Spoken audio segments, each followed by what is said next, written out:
American. We connect with Napa Valley, California to speak with Leo Christian Farmer, founder of Farmer Brothers Paint Works, a painting company that is generating good reviews from the community. Go ahead, Leo, you are on the air.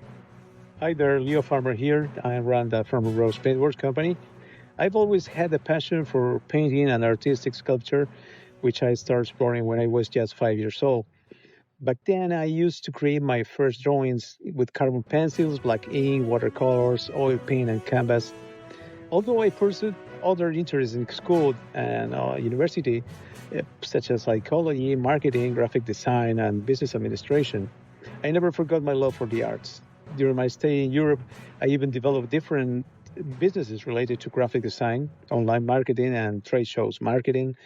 It was through the trade show marketing that I came across the world of construction, specifically trade show booth construction, which led me to build wooden houses in trade shows in Germany and Spain.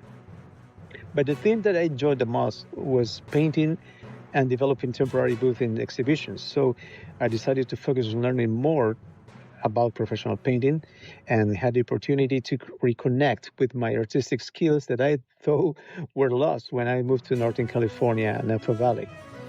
Since then, I've been applying my skills to professional painting, such as residential, commercial, interiors, exteriors, cabinets, furniture, in addition to special paints and techniques. I believe that detail, meticulousness, and trying to get the perfection are what artistic painting has in common with professional painting of houses, buildings, and any other property. My grandfather was a decorated U.S. Navy commander, so I think it's in the family: the discipline, perseverance, meticulousness, loyalty. These traits are essential to me in developing painting projects of any size to perfection. Thank you very much, Leo, for being with us. We wish you continued success.